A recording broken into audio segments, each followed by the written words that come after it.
nous allons faire une lecture dans Genèse chapitre 15.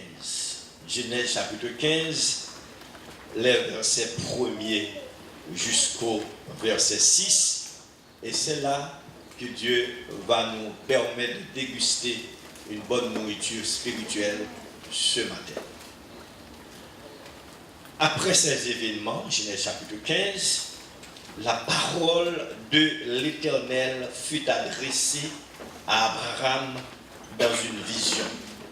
Et il dit, Abraham, ne crains point, je suis ton bouclier, et ta récompense sera très grande. Abraham répondit, Seigneur éternel, que me donneras-tu? Je m'en vais sans enfant, et l'héritier de ma maison, c'est Eliezer de Damas. Et Abraham dit, voici, tu ne m'as pas donné de postérité, et celui qui est né dans ma maison sera mon héritier. Alors la parole de l'Éternel lui fit adresser ainsi, ce n'est pas lui qui sera ton héritier, mais c'est celui qui sortira de tes entrailles qui sera ton héritier. Après l'avoir conduit dehors, il dit, regarde vers le ciel et compte les étoiles, si tu peux les compter. Et il lui dit, telle sera ta postérité. Abraham eut confiance en l'Éternel qui le lui imputa à justice. Amen. Et sur ce passage biblique, j'aimerais prendre ce titre qui dit, Dieu n'est-il pas souverain? Dieu n'est-il pas souverain? Qu'est-ce que ça veut dire le mot souverain?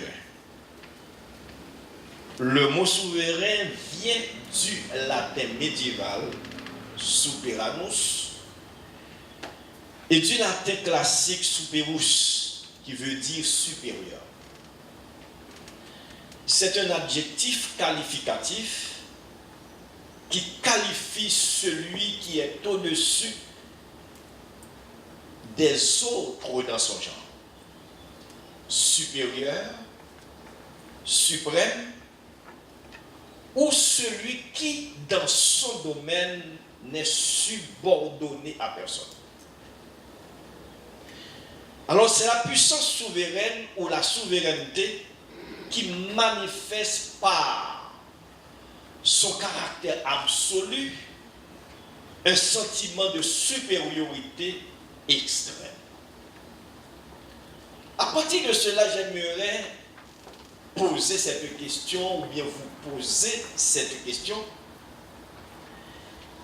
Est-ce que Dieu, est-ce que on peut voir sur votre vie ou sur la vie de quelqu'un le contraire de ce que Dieu a prononcé sur lui, ou le contraire de ce que Dieu a proclamé sur la vie de quelqu'un?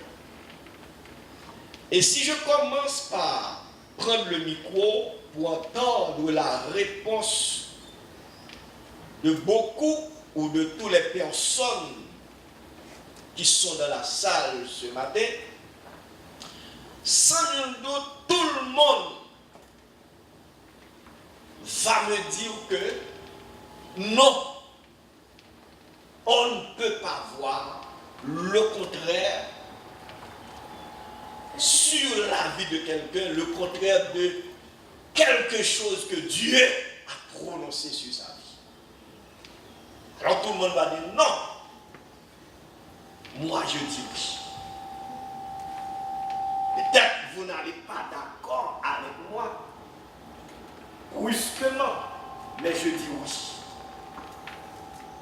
Et pourquoi je dis oui? C'est parce que nous avons vu là dans ce passage biblique que nous venons de lire un homme que Dieu a rempli de promesses, a prononcé beaucoup de choses sur sa vie.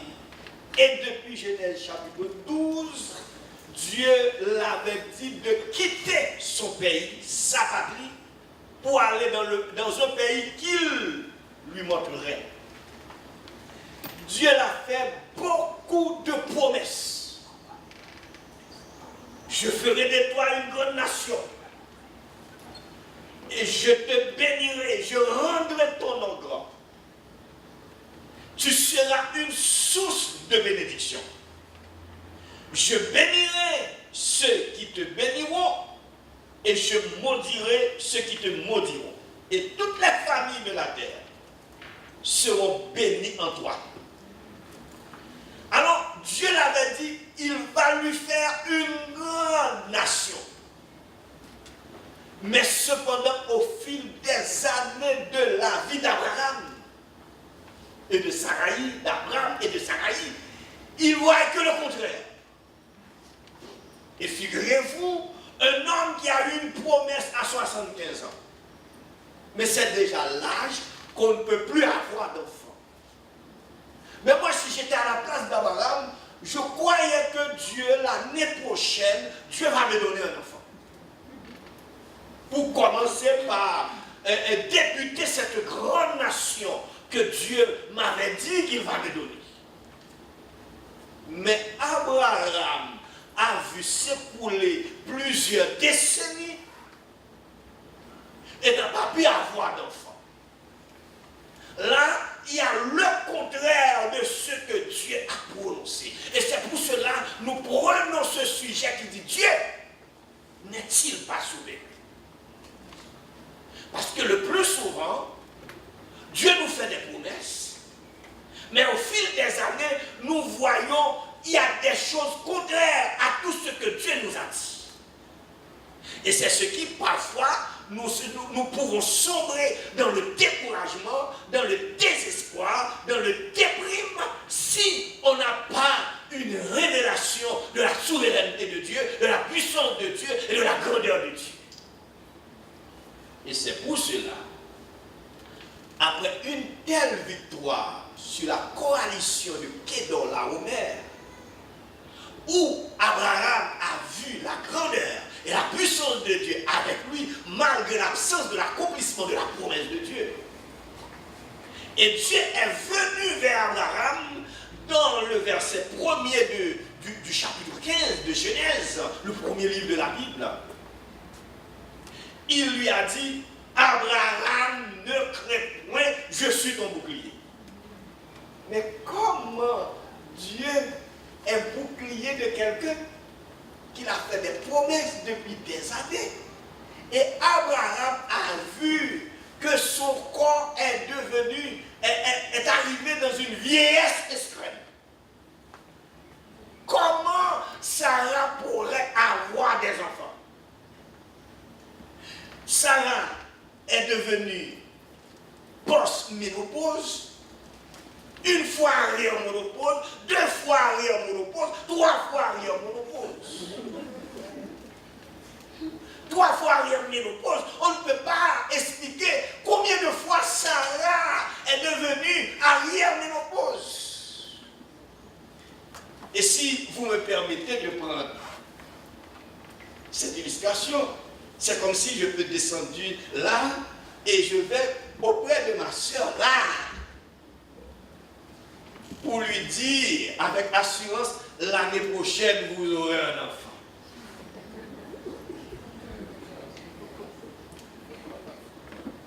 Et dire à mon frère ici, vous aurez un enfant l'année prochaine.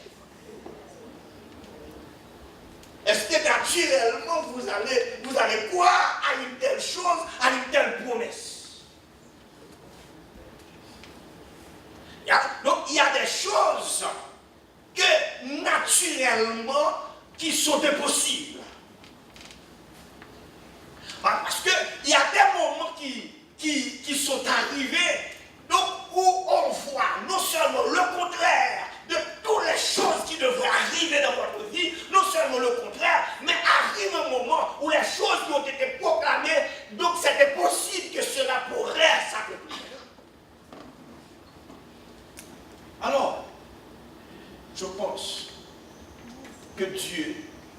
il a raison. Parfois, de permettre les choses arrivent. Premièrement, il y a le mal qui agit dans l'ombre contre tout ce que Dieu proclame dans leur vie. Mais aussi, Dieu voudrait aussi faire voir à tous ceux qu'il a proclamé quelque chose sur leur vie, que rien ne peut lui empêcher, que dans sa grandeur et dans sa puissance, rien ne peut l'empêcher de réaliser ces choses. Et je me souviens, lorsque Dieu m'a appelé pour la région où on a notre église centrale à Grécy, l'ouest d'Haïti, tout près de Port-au-Prince. Un jour, nous avons commencé pendant plusieurs mois et même plus d'une année l'évangélisation porte-à-porte à Grécy. Et Dieu m'a parlé et il m'a dit que Grécy n'était pas encore construit et c'est comme une campagne qui n'est pas encore développée. Grécy est une commune développée, il y a beaucoup de maisons, surtout après le tremblement de terre, il y a beaucoup de gens qui sont mutés à Grécy, construit maisons, affermés. Donc Grécy est devenu une ville maintenant. Mais à l'époque, c'était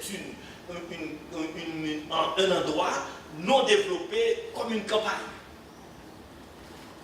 Un jour, Dieu me dit, va à Grécy, je vais te montrer l'endroit que je vais te donner pour construire l'église.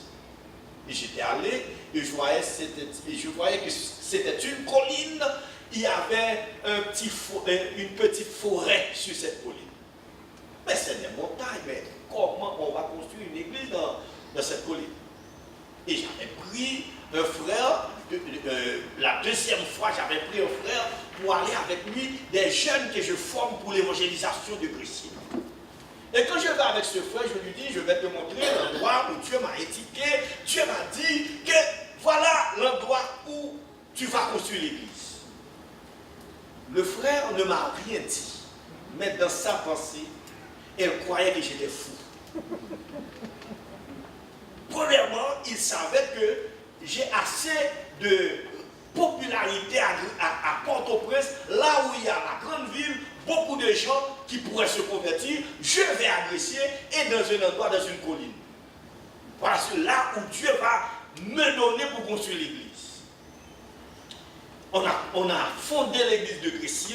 Après 4 jours d'évangélisation en plein air, 30 jeunes étaient convertis et on a encore débuté l'église devant la maison dans la cour de prédicateur. Et après cette étape, l'église, au mi de l'année où l'église a été fondée, j'étais venu ici en Suisse pour étudier la parole de Dieu. Après un mois, j'étais revenu en Haïti et je voyais l'endroit où Dieu m'avait dit qu'il va me donner pour construire l'église. On l'a vendu à un autre propriétaire. Le propriétaire a investi une somme de 45 000 $ à une firme pour couper la colline et puis déblayer et que la colline soit plate. Alors là, je commence par voir que il semblerait que le frère a raison. Parce que ça, sans nul doute, ça pourrait peut-être, c'est pas Dieu qui me parlait, je fais des hallucinations. Alors j'étais devenu honte, et quand je passe tout près du terrain, et qui est aplati, je ne regarde pas le terrain, parce que je commence pas à devenir honte, parce que j'avais dit, Dieu m'a dit, il va me donner cet endroit. Maintenant, on l'a acheté, on l'a préparé, on l'a nivelé pour une station d'essence. Et je passais dans une cour de la personne, de la dame qui est responsable de ce terrain, et je voyais tous les grands citernes en métallique qu'on va enterrer, qu'on va mettre en terre pour des réservoirs, des carburants pour cette station d'essence. On va construire une station d'essence avec un petit mini-marché, un petit mini-market. Alors là, je commence par dire, donc ce frère-là, il va dire que mon pasteur n'est pas bien dans la terre. Parce que chez nous, et qu'on fait des choses qui ne sont pas normales, quand on commence à faire des choses qui ne sont pas normales, on dit il a perdu une feuille dans la tête. Donc on commence par perdu une feuille dans la tête. Alors là, je dis le Seigneur, je dis à Dieu, non, je croyais, moi j'ai des expériences avec toi, j'ai la certitude que tu m'avais parlé, mais pourquoi tu as laissé qu'on a vendu le terrain à une autre personne? Maintenant on l'a nivelé, on l'a aplani, on va construire une station d'essence. Dieu ne m'a rien dit. Dieu ne m'a pas donné de réponse. Il y a des fois qu'on commence à douter des promesses de Dieu, on commence à douter de la parole de Dieu. Dieu ne dit rien. Et je continue à mener mon ministère. Une année après, j'ai eu un local, Dieu nous a donné un local en dur qui était détruit par le tremblement de terre, en dur pour continuer son œuvre de la région. Mais Dieu m'a donné ce local en face du terrain. En face le terrain qui a été nivelé pour une station d'essence. Et dans cette situation, nous faisons toujours l'évangélisation en plein air. Nous avons besoin des grandes places, des grands terrains pour l'évangélisation.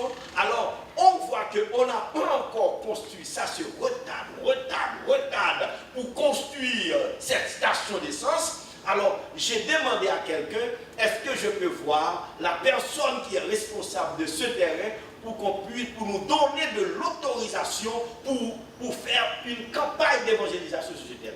On nous a accordé on nous a autorisé de commencer l'évangélisation en plein air. Et le premier jour ou le deuxième jour de l'évangélisation en plein air, on est en face de prêtres de vaudou qui n'acceptent pas cette histoire de prière et d'évangélisation donc devant sa maison. Alors il a envoyé un commando le lendemain dans la soirée pour nous envoyer des cailloux. Et le commando a recevoir l'ordre de la première personne à viser sa tête, c'est Léopold. Il faut casser sa tête, il faut le détruire pour qu'il ne revienne plus d'organiser des séances de prière et d'évangélisation sur le terrain. Et lorsque le prêtre du Vaudou a envoyé un commando de 3 hommes pour nous lancer des pierres, et il y avait un petit frère du prêtre de Vaudou qui était là. Ils ont lancé un caillou. Et le premier caillou lancé a tapé la nièce du prêtre du Vaudou qui était parmi nous.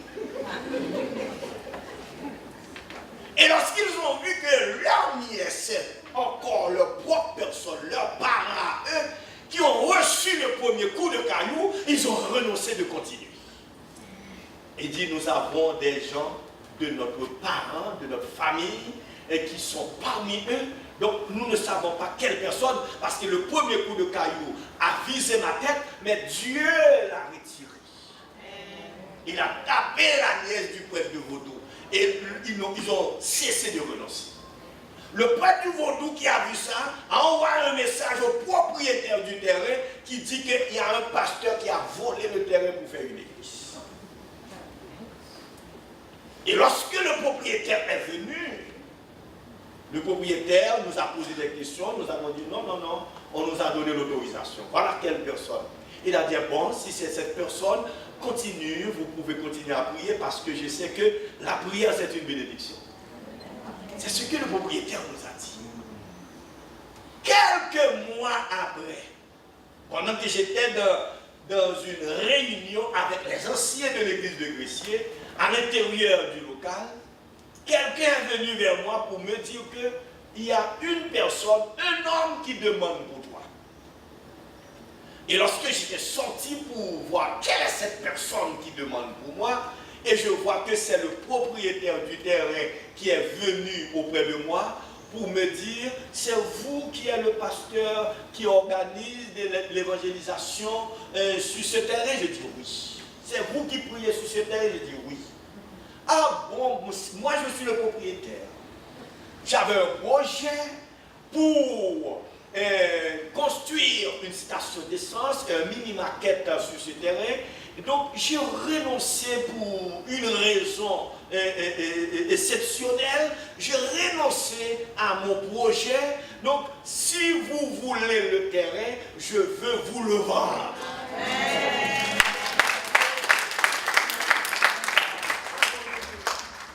Donc je croyais que j'avais perdu une feuille de la vie.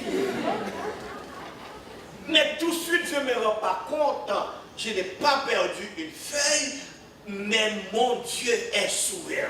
Amen. Rien ne peut l'empêcher d'accomplir ses promesses envers ses enfants, envers ses bien-aimés. Même quand nous voyons tout noir face à notre avenir, face à la réalisation du projet qu'il avait pour nous ou qu'il avait annoncé pour nous, parce que les projets que Dieu a pour ses enfants, ce sont des projets de paix et non de malheur, afin de vous donner un avenir et de l'espérance.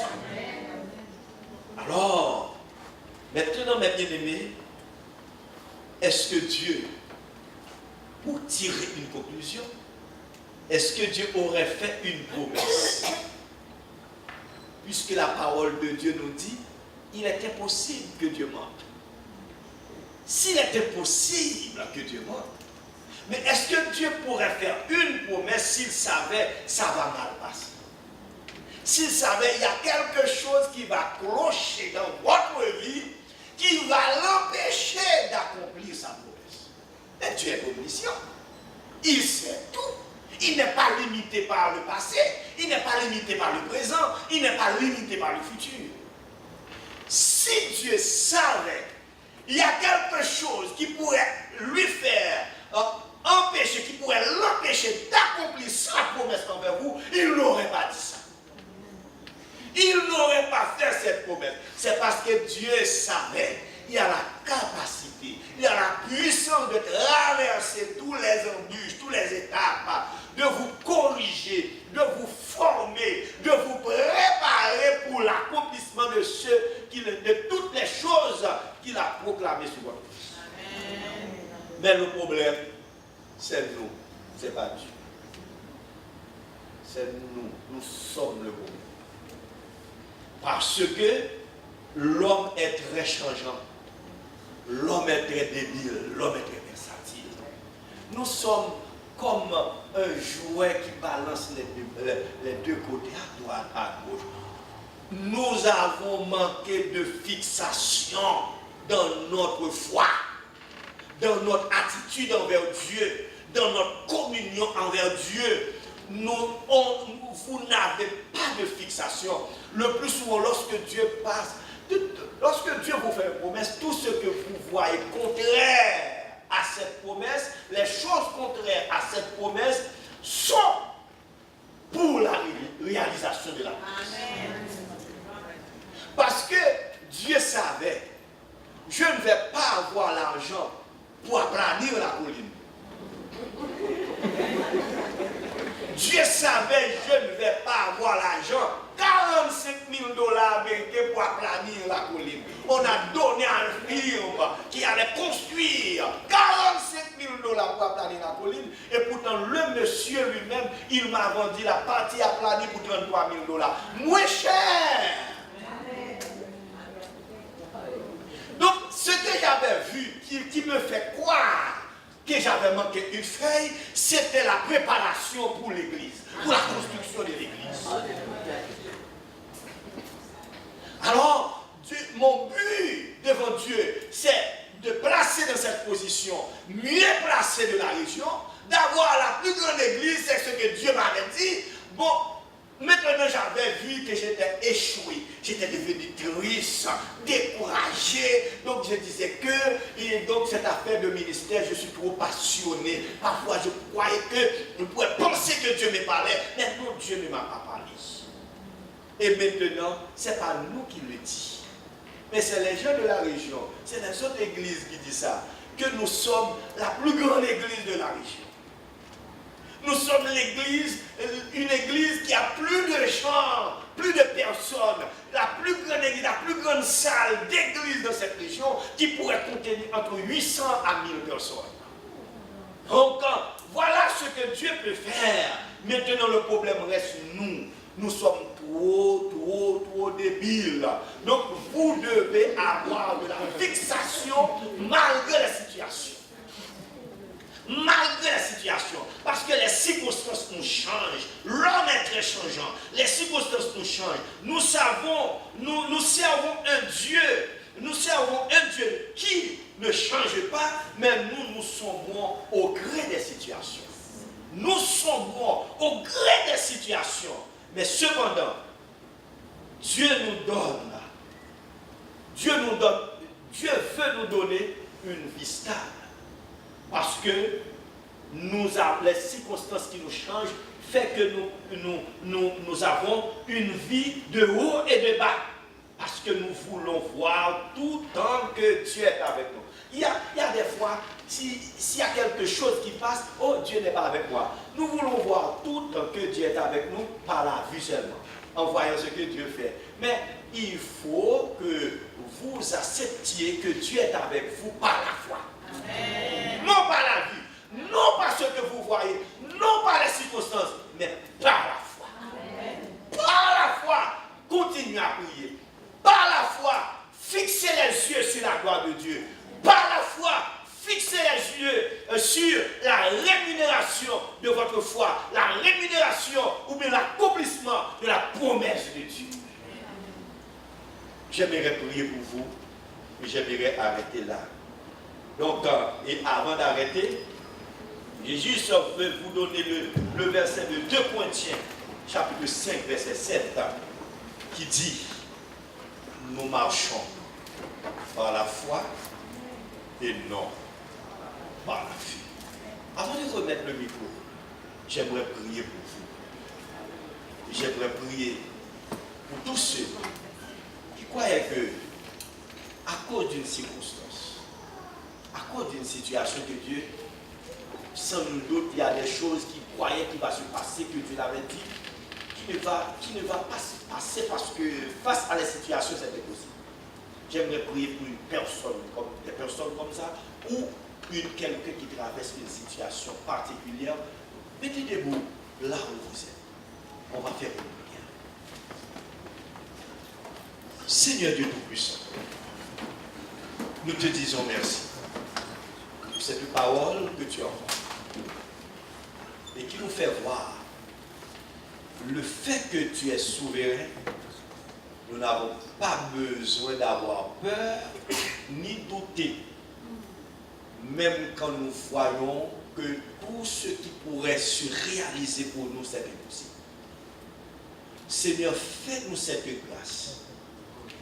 Beaucoup de gens dans cette assemblée ont besoin d'un renouvellement. Un renouvellement de foi. Seigneur, vous me faites voir qu'ils ont besoin d'un renouvellement de foi, un renouvellement de communion, un renouvellement d'assurance dans ta parole, d'assurance dans ce que tu avais promis à tes chers enfants ici présents dans cette salle. Seigneur, je te prie, maintenant, rentre dans leur cœur, rentre dans leur vie, balaye tous les doutes, balaye le découragement, balaye la tristesse, Seigneur Dieu, parce que tu es grand, toi seul peux le faire.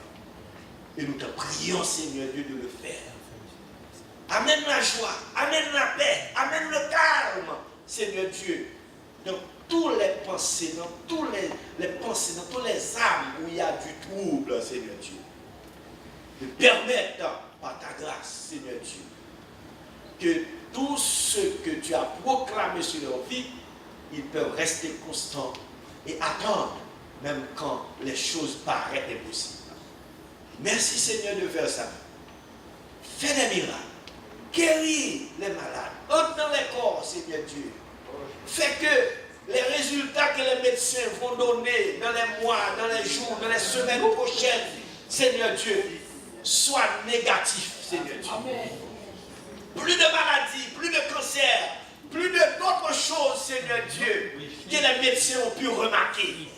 Guéris-les, touche-les et délivre-les, Seigneur Dieu. Amen ta paix, ta joie. Au nom de Jésus. Au nom de Jésus. Merci Seigneur. Amen.